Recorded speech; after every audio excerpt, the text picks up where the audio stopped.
tão...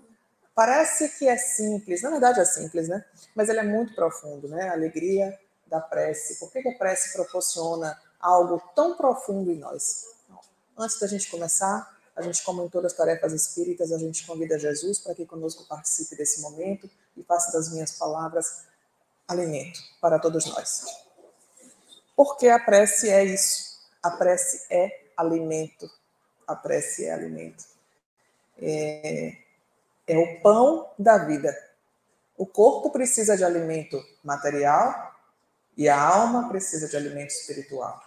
E esse alimento espiritual do nosso espírito, que somos nós, né? A gente não tem espírito, a gente é o espírito. A gente tem corpo, a gente é espírito.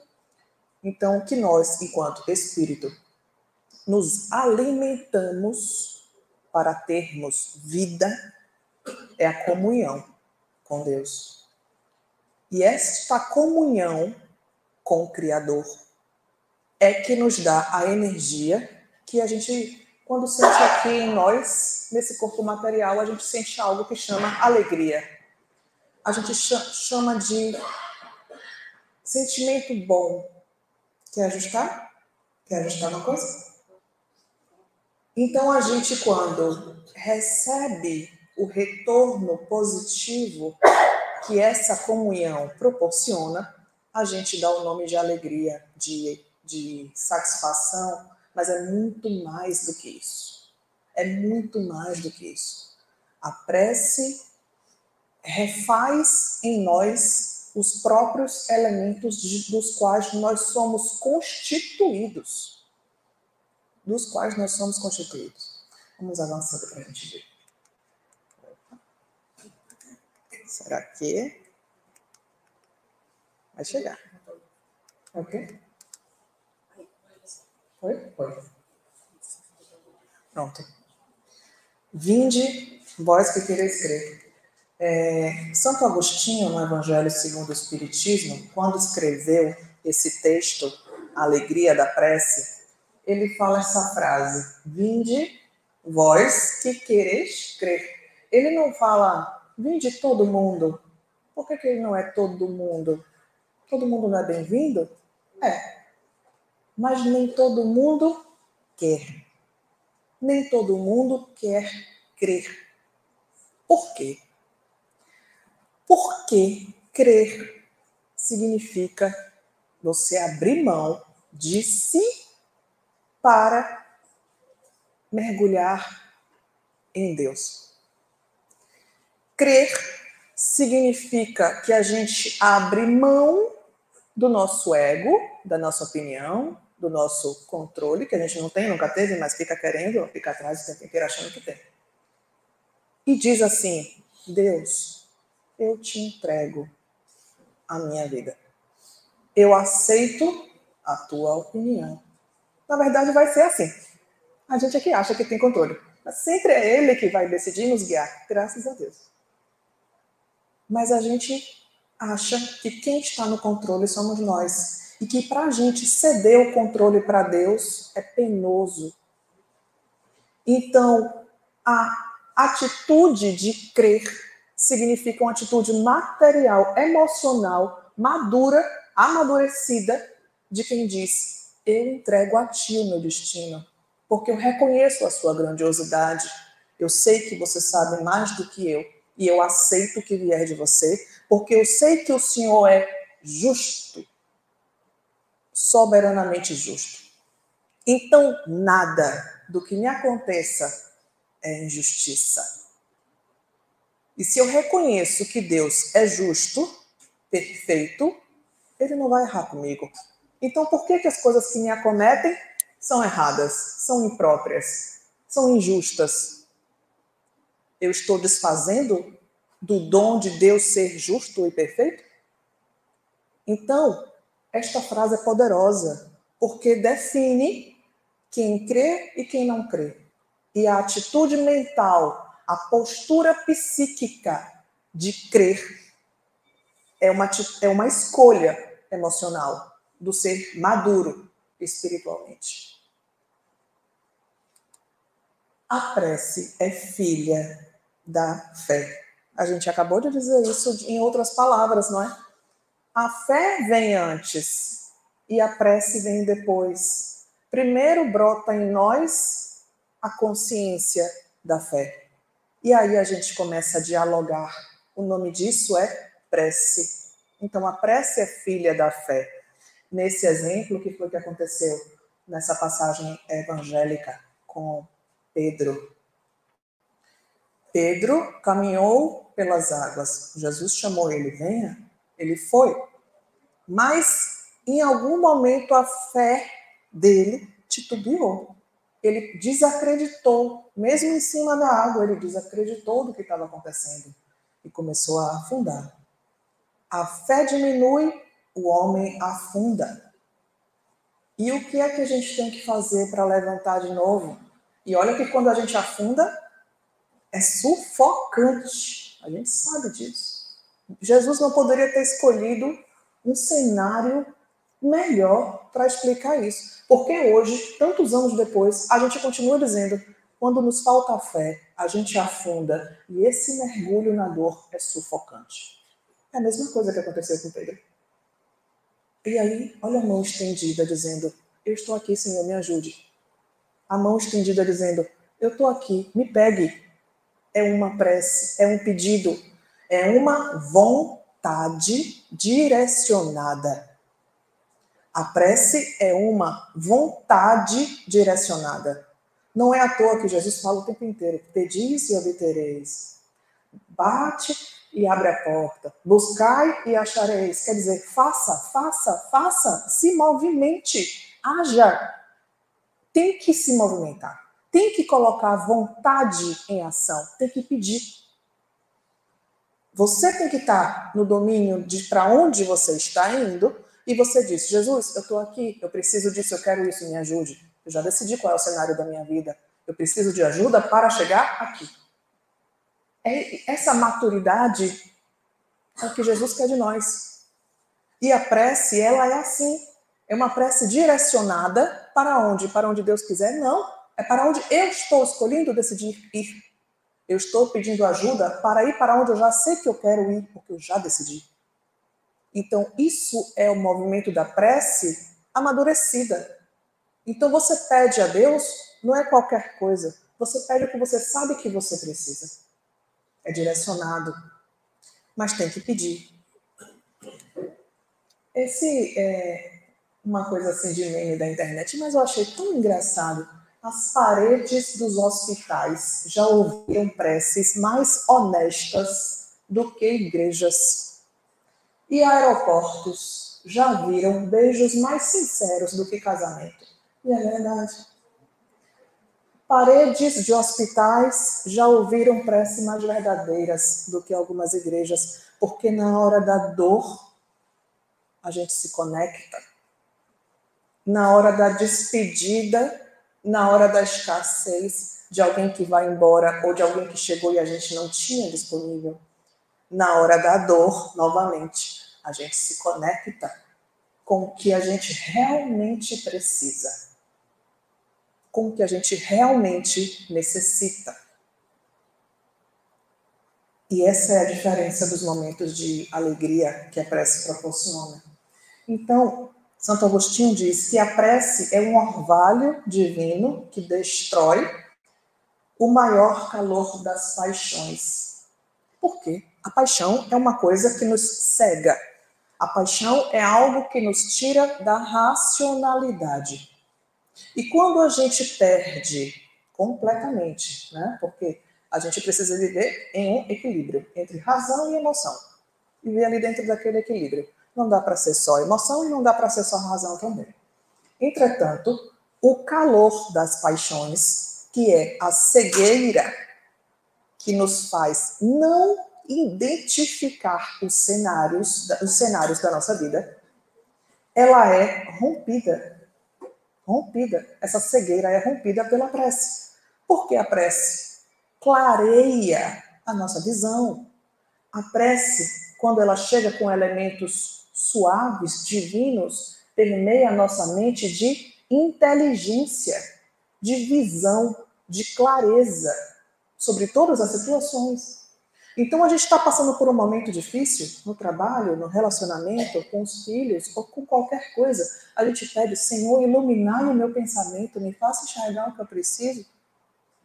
Tenha certeza que você vai conseguir enxergar os cenários de outra forma. Perdendo os véus da paixão, da cegueira, da emotividade, que nos tira o direcionamento do amadurecimento, né? De enxergar as coisas. E Deus é imutável. Pô, que maravilha, meu Deus. Deus é imutável. O que é que eu tenho diante disso? Segurança, estabilidade e paz. Eu encontro paz em Deus justamente porque Ele não muda. Deus é segurança porque Deus é imutável. Deus nunca mudou desde que existe, que Ele é, desde que nós fomos constituídos na tela mental de Deus e que nós passamos a existir. Ele é o mesmo. Ele não muda conforme as conveniências. Deus não muda de opinião conforme o tempo passa. Deus não evolui nem evolui de forma... Ele é perfeito. Ele já é. E quando nós, dentro da nossa angústia de imutabilidade, porque a vida é imutabilidade constante, a nossa reencarnação é imutabilidade constante. A gente vive isso, esse cenário agitado, de mudar tudo, de tudo se transformar o tempo inteiro. É a nossa lógica das reencarnações da gente. E aí a gente olha para Deus e vê a segurança da imutabilidade. Aí a gente tem paz. Não há paz fora de Deus, porque fora de Deus tudo é imutável. Só Deus é imutável. Só Deus é imutável. Por isso que a gente precisa dessa segurança, dessa paz e sente.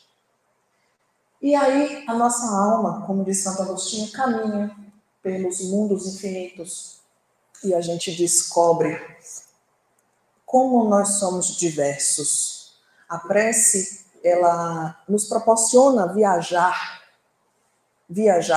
mentalmente, espiritualmente e emocionalmente.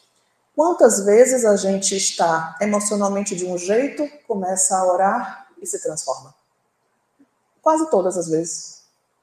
Quase todas as vezes. A gente ora com profundidade e a gente já está de outro jeito. Nossas emoções já estão diferentes. Essas transformações são mundos diferentes que a gente permeia também. São as transformações. A fonte na qual a prece é, a fonte na qual bebe, orando e é viva e refrescante. Provavelmente foi desse tipo de comentário que Emmanuel escreveu o livro Fonte Viva, né? Porque o tempo inteiro se fala de que a prece é uma fonte viva, da qual a gente se alimenta. Se nós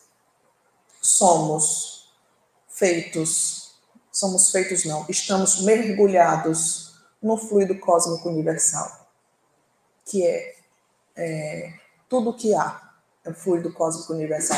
Nós estamos mergulhados no fluido cósmico universal, assim como uma verdura está mergulhada na sopa. Está ali dentro, é no meio, está envolto a tudo. Pensemos que quando a gente pede a Deus,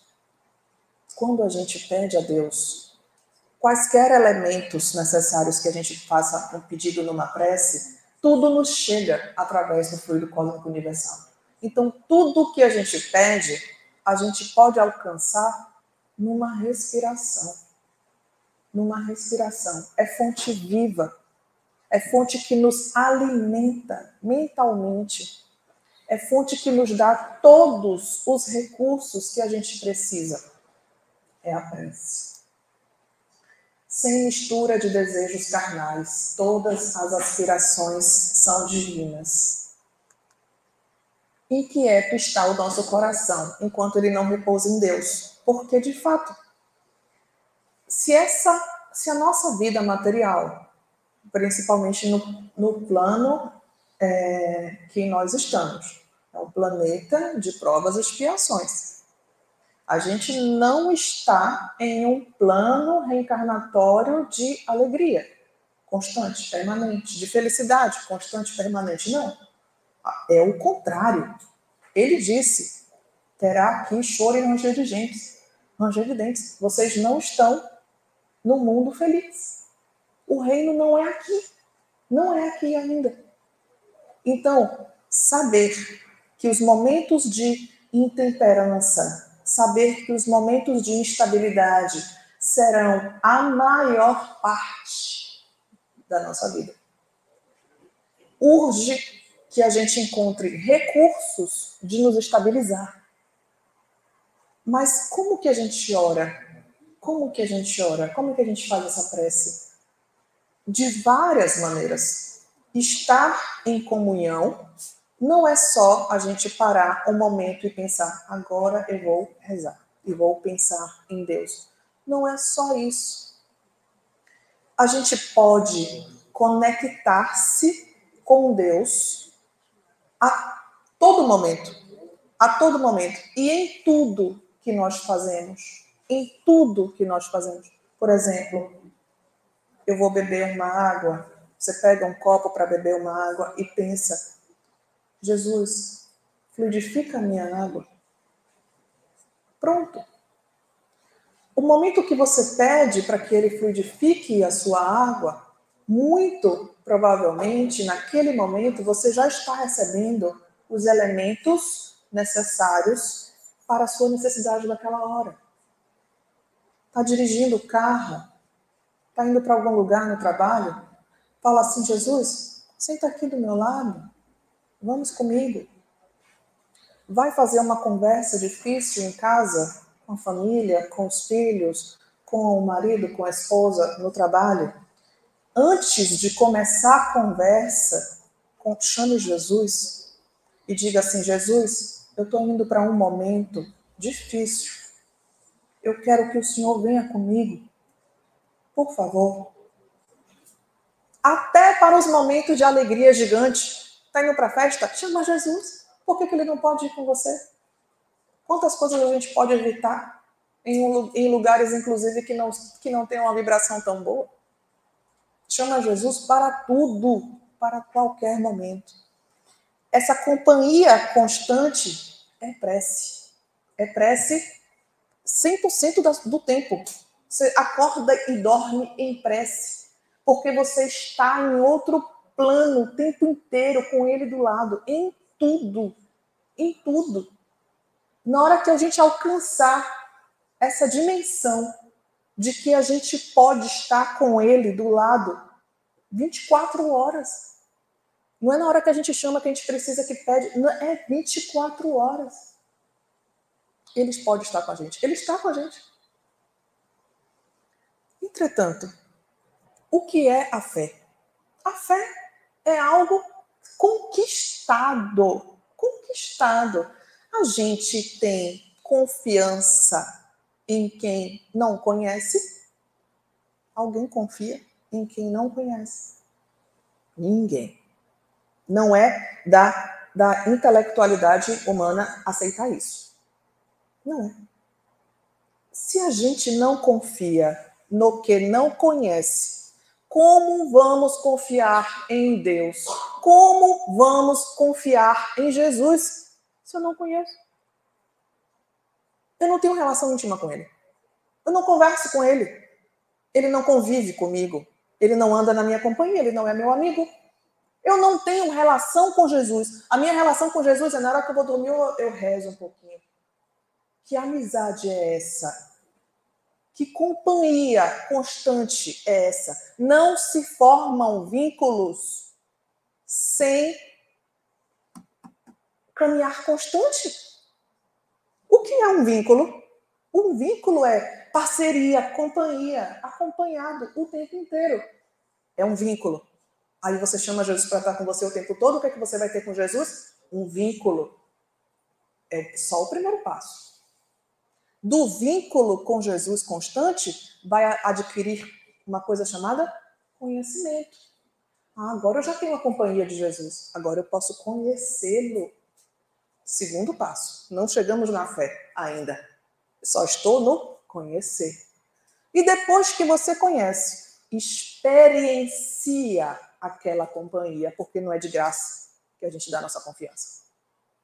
Experiencia aquela companhia de Jesus. Passa por provas, porque é assim que o nosso cérebro trabalha, para a gente confiar nos outros. Aí é que a gente vai entregar o quê para ele? Confiança. Não cheguei na fé ainda. Eu ainda estou na confiança. E nós não começamos nem a nos aproximar de Jesus. Depois da confiança, porque a gente caminhou junto, porque a gente testou a nossa amizade, a nossa parceria. Agora, eu já posso pular para um outro passo, que é o da fé. Fé é uma confiança de olhos fechados. Fé é uma confiança imutável de que aquilo vai acontecer. Quando você tem fé em algo, a outra possibilidade, não existe plano B. O plano B, com quem tem fé, não existe. Não existe. É porque você tem fé e a fé é e acabou. Ponto final. Eu vou dar um exemplo. Comigo, aconteceu comigo. Minha filha nasceu e quando ela nasceu, ela passou, depois de um dia, ela já foi para a mesa de cirurgia. Depois passamos 2 meses no hospital, mais de 2 meses, 2 meses no hospital. Na UTI neonatal. Minha família inteira achava que ela ia morrer e eu não sabia, né? Todos os dias, 5 da manhã, eu ia para o hospital. Saía meia-noite, todos os dias. Ia de manhã, saía meia-noite. Aí um dia, isso depois que ela já tinha uns 5, 6 anos de idade, nunca passou pela minha mente que minha filha ia morrer. Nunca passou. E aí minha mãe falou assim, eu te levava lá todos os dias. Um dia eu fui agradecer. Eu falei assim, minha mãe, obrigada. Porque a senhora, todos os dias, durante 2 meses, foi comigo até a porta da UTI neonatal e não me deixou sozinha. Ela, claro, minha filha, claro, porque eu tinha certeza que se ela morresse, eu tinha que estar do seu lado. Eu não ia deixar minha neta morrer e você ficar sozinha no momento de receber a morte. Eu, meu Deus do céu, misericórdia. De onde veio isso? Eu fiquei rindo. Eu ri. Eu falei assim, meu Deus, como que passou isso na sua mente? Aí depois eu recebi a intuição, você estava em fé. Eu estava numa fé tão profunda e uma segurança absoluta que eu estava ali apenas esperando o dia de ir embora. Eu só estava esperando o dia de ir embora. Todos os dias eu chegava para ver se já era o dia de ir embora, porque eu sabia que eu ia levar ela comigo. Mas a minha mãe não. Ela não tinha essa fé. E ela esperava o momento que a morte ia chegar. Então, vocês percebem que a mente de quem tem fé é cega para a segunda opção. Não existe a segunda opção.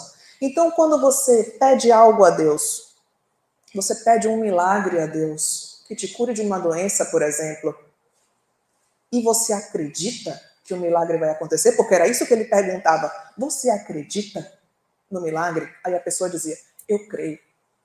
Acontecia. Porque a segunda opção daquilo não acontecer não passa na tela mental de quem tem fé. Não passa. Entende? Essa é a fé profunda. E é uma confiança, né?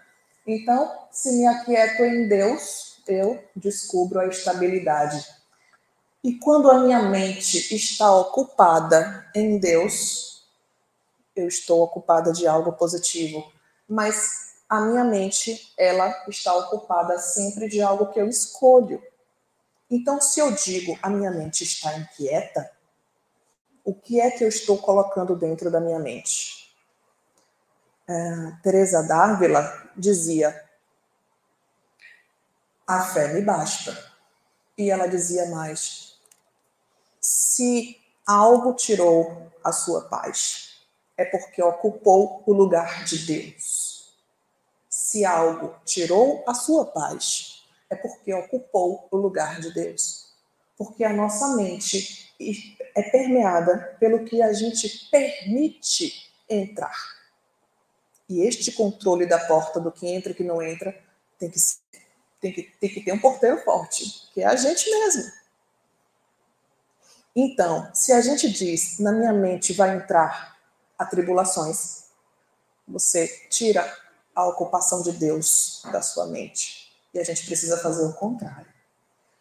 Bom, o Evangelho, o Livro dos Espíritos, diz na questão 660, Kardec perguntou, a prece torna o homem melhor? Era a pergunta dele.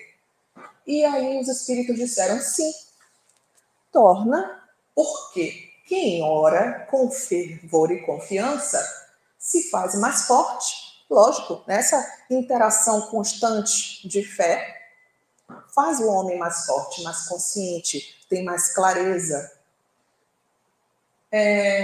Entretanto, veja que orar somente não é o suficiente. E outra coisa que ele fala, né? Que diante das tentações, Deus nos envia os bons espíritos para nos assistir. Não existe prece que não é ouvida. Não existe socorro espiritual que não tem destino para ser atendido. Tudo que a gente pede em oração chega a alguém que vai ser direcionado ajuda para a gente. E ele continua perguntando, bom, mas então como é que certas pessoas que oram muito, mesmo assim ainda são mau caráter, invejosos, carentes de benevolência, não são indulgentes? Kardec se assustou, mas eu vejo tanta gente orando, por que eles não se tornaram melhor então? E os espíritos dizem, o essencial não é orar muito, mas orar bem. E a gente já viu aqui o que é orar bem, com qualidade. É você se doar de verdade para aquele momento, com confiança, sem melindres, sem medo, mergulhando em Deus. Entretanto, para mergulhar em Deus, a gente precisa abrir mão do controle. Dizer, Senhor, eu te entrego o controle da minha vida. E a gente tem que passar a pedir o seguinte, Senhor, me ajude a aceitar a sua vontade. É isso que a gente tem que pedir. Senhor, me ajude a compreender e a aceitar o seu plano para mim. Porque muitas vezes a gente está pedindo algo que não é para nós. E a gente diz, eu não estou sendo ouvida. Eu estou pedindo e não estou sendo atendida. Talvez você esteja pedindo a coisa errada, que não é para você. E quando a gente pede, Senhor, faça com que eu aprenda a aceitar a sua vontade, dá tudo certo. Porque sendo ou não sendo o que você está pedindo, vai dar certo.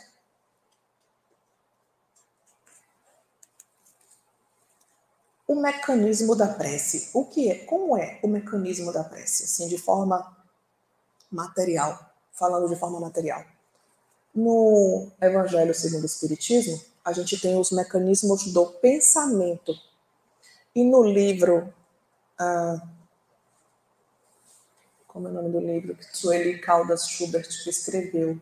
Eu acho que é Mecanismos do Centro Espírita. É algo que fala sobre a organização do Centro Espírita, da Casa Espírita. E ela explica lá os mecanismos da prece. Como que funciona. Então vamos explicar primeiro o mecanismo do pensamento. Aqui nós estamos falando e a nossa voz caminha no ar. Vai chegar um certo momento que alguém lá fora na rua não vai mais me ouvir. Porque o som vai encontrar uma barreira permanente que vai chegar em algum momento que ninguém vai ouvir lá fora, na rua. Existe um limite para o som, o limite do som. O pensamento da gente é uma corrente elétrica que não tem esse limite físico. Porque o veículo do pensamento, como o ar é o veículo do som, o veículo do pensamento é o fluido cósmico universal, que está em tudo. Entretanto, não há barreiras para o fluido cósmico universal, para o pensamento. Por isso a gente pensa aqui e ouve na constelação que está lá a milhares de milhões de anos-luz. Chega lá. Não há barreiras, não para nunca. Pode chegar a qualquer lugar. O impulso do nosso pensamento, positivo ou negativo. Por isso que a gente precisa vigiar. Porque o pensamento negativo também chega. Assim como a gente emite os positivos, né? Então, não há barreira para o pensamento. E o pensamento, ele caminha no fluido cósmico universal. E ele é impulsionado por vontade. Eu tenho vontade de pensar e eu impulsiono o meu pensamento pela minha vontade. Caminha mais rápido o pensamento que tem a vontade mais impulsionada. Sim. Caminha mais rápido o pensamento que tem a vontade mais forte. Então, quanto mais força você põe na fé, na vontade de querer algo, mais aquele pensamento tem força, energia e agilidade para chegar. Esse é o veículo é a forma do pensamento, certo? O que é e qual o mecanismo da prece que Sueli nos explica? A prece é como uma comunhão embrionária. Sabe quando junta o ovo com... Quer trocar aqui? Tá. Vamos pensar no momento da embriogênese, por exemplo. A gente tem um óvulo, a gente tem do outro lado um espermatozoide. E aí, quando você junta as duas coisas, você tem um terceiro elemento. Eu olho para esse terceiro elemento e não é mais um óvulo, não é. É um espermatozoide, também não é mais. Fundiu os dois elementos e tornou-se um terceiro elemento. Esse terceiro elemento é o mecanismo da prece. Aqui eu oro por alguém, eu peço por alguém. Os espíritos que trabalham para Jesus, o próprio Jesus, quem estiver destinado a receber essa minha prece, vai fecundar o meu pensamento com o pensamento dele. E na hora que o meu pensamento é fecundado pelo pensamento de Jesus, ou de quem está direcionado a resolver aquela prece, a atender aquela prece, torna-se um terceiro elemento, unido pela minha energia e a energia dele, e é isso que deságua em cima do assistido para o qual a gente pediu a prece. Isso é o que Sueli nos explica. Ou seja, quando a gente ora por alguém, a gente não está enviando só o que sai de nós. A gente está fecundando com o amor de Jesus e vai para a pessoa algo mais poderoso ainda. É algo que tem elementos meu e tem elementos dele. Percebe como é lindo o mecanismo? E ela usa essa palavra, fecundar uma coisa na outra. Torna-se um terceiro elemento que recai sobre quem está sendo assistido. Por fim, este momento é o momento da tempestade. E o que foi que aconteceu nesse dia? É curioso, porque Jesus, estavam todos na praia, os discípulos estavam na praia com Jesus, e eles foram caminhando para o bar. Veja, Jesus foi o primeiro a entrar no barco nesse dia. O que significa isso? Quando a gente vai passar por um momento de tempestade em nossa vida, Jesus já está na frente. Ele já está no barco. Ele já está no nosso barco na hora que eu estou passando dificuldade, o barco vai afundar. Ele já chegou antes de você. Ele já estava lá. Ele sabe o que está acontecendo. Ele está no controle. Graças a Deus. E aí Jesus entrou no barco e descansou. E Jesus foi fazer o quê? Quem lembra? Foi dormir. Ele foi dormir. Ele chegou no barco e dormiu. E deixou que cada um tomasse a sua posição. Por que ele foi dormir?